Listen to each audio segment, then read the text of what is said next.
All right, everybody, it is 8 o'clock and we are going live. It's going to be very different today than the other 2 days. Happy Sunday. This is the third in a series of talks that I'm doing leading up to my Atlanta seminar on March 16th. So this one's going to be power packed. Go ahead and start sharing because this is going to be some serious information. For the rest of the week, I'll be sharing my thoughts on different topics concerning our lives. And today's topic specifically is about a savior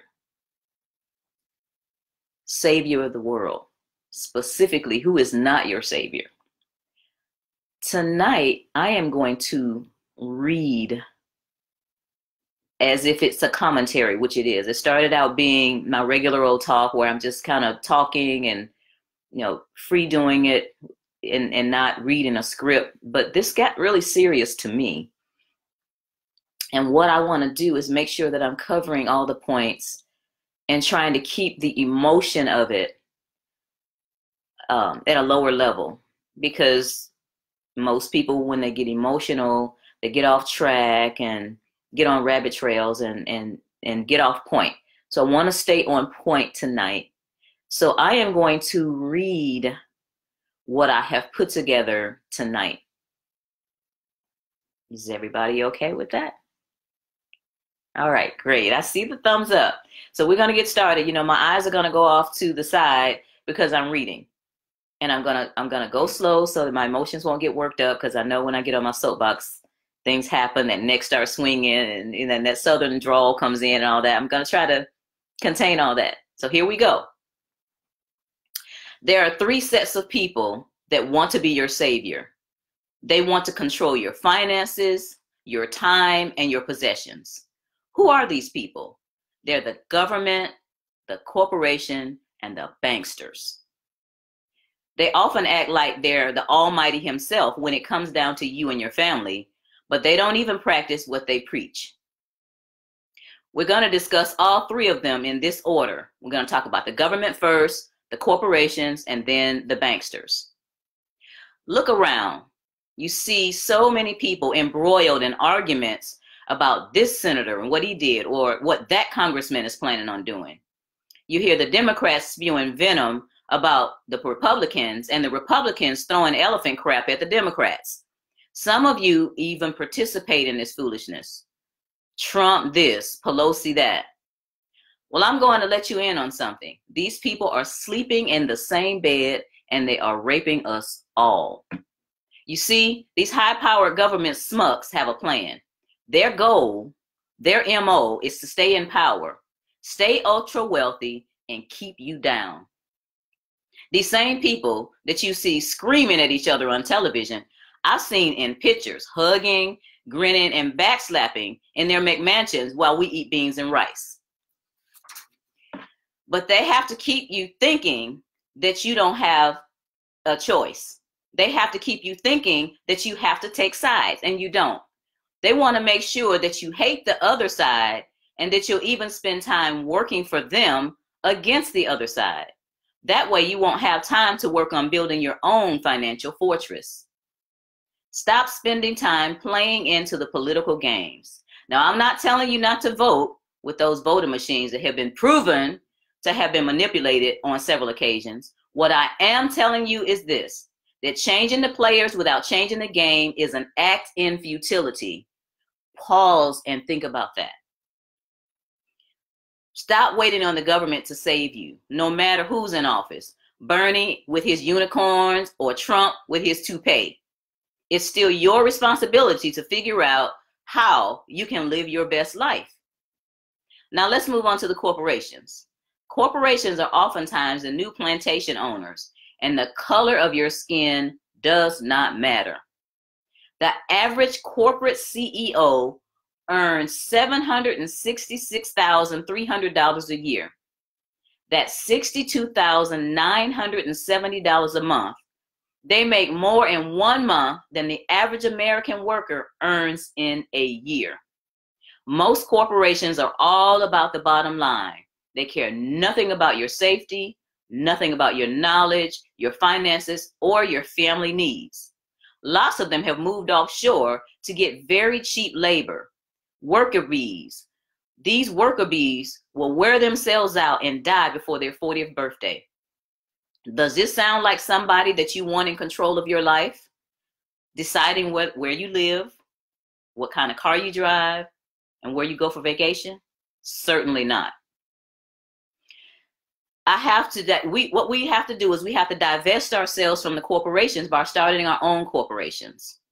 When you have your own business, you receive 100% of the money that comes in. And when you strategically use it to save, invest, and build hard assets, then you can become the ultra wealthy. When you have your own company, you will not fall into financial ruin if they lay you off, fire you, or close their doors to move to Bangladesh, which is what they do. Now, let's talk about the banksters. This is the hardest part for me. On September 29th, 2008, the stock market dropped 777.68 points, and Americans lost $10.2 trillion in savings. Now, this money didn't just vanish. It was the greatest transfer of wealth in history. That money went from your savings and stock portfolio to the banks that were too big to fail, other national banks, and even foreign banks, never to be seen again. That devilish deception was hatched by the government, the corporations, and the banksters. And the corporatocracy was in full swing again. These banksters are the worst. They earn upwards of 40% interest on your money in bank sweeps and give you less than 1% interest, now going down to negative interest. When I go to the bank to withdraw $5,000 cash, they tell me I have to let them know at least 2 days in advance because they don't have that much money on site. So when I ask them what branch can I go to that will have that much money on site, they admit that most banks don't even keep that much money on site. Where's the money?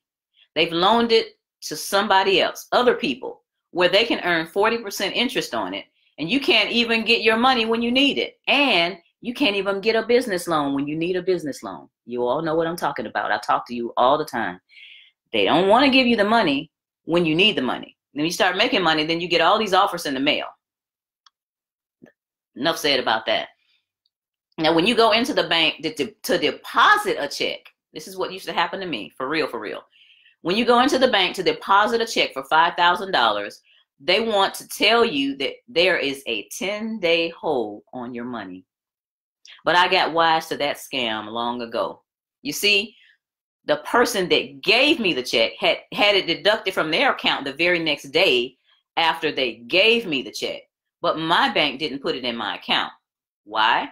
Because they bundle masses of money like that for several days, and they call it bank sweeps, so they can make tons of interest on it. At times, they would tell me that 20% of my money would be available in 3 days, and the rest of it will be available in 10 days. What kind of idiot do you think I am? I would exclaim. If 20% of my money will be available in 3 days, and all of my money is going to be available in 3 days.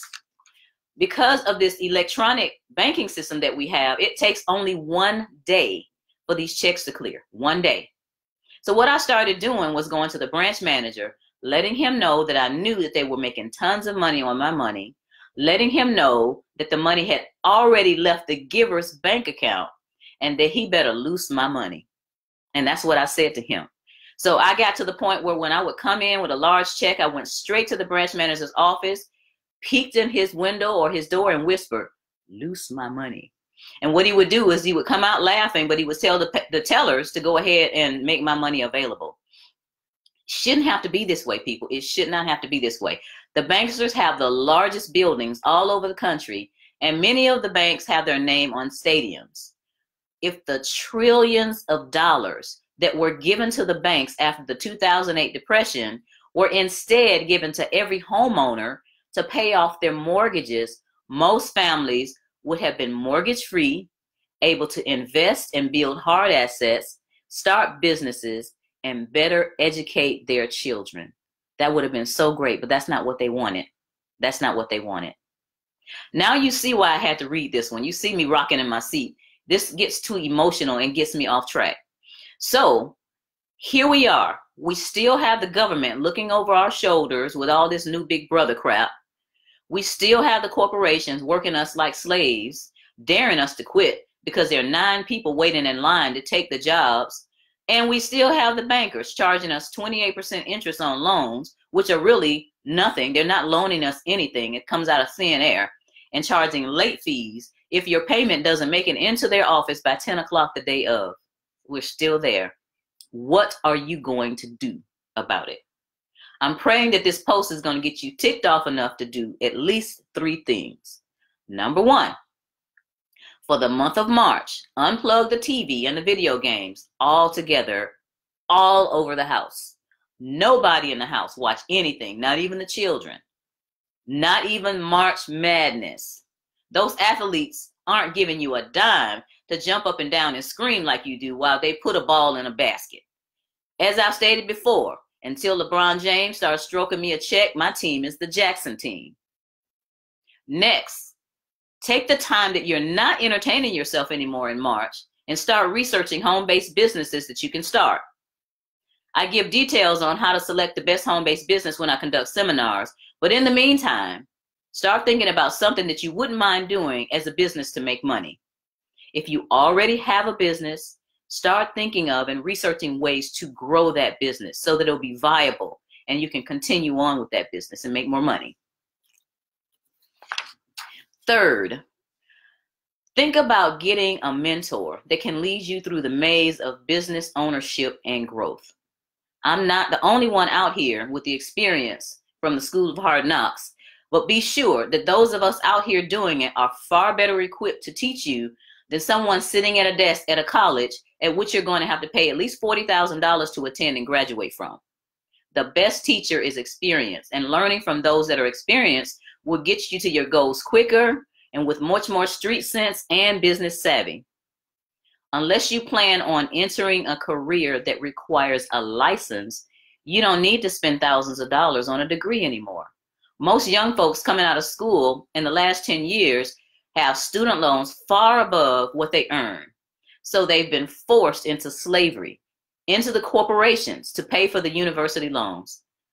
Does that sound like another scheme that was hatched in the pit of hell? Well, it was. This unholy trio, the government, the corporations, and the banksters, want to be your savior and make you a sheeple. You know what a sheeple is. They want to put you in a little sheeple corral for the rest of your life so that you can serve them. Most colleges, and even especially in the high schools, have the students learning things that are making them obedient workers. There's groupthink. There's not individual thinking anymore.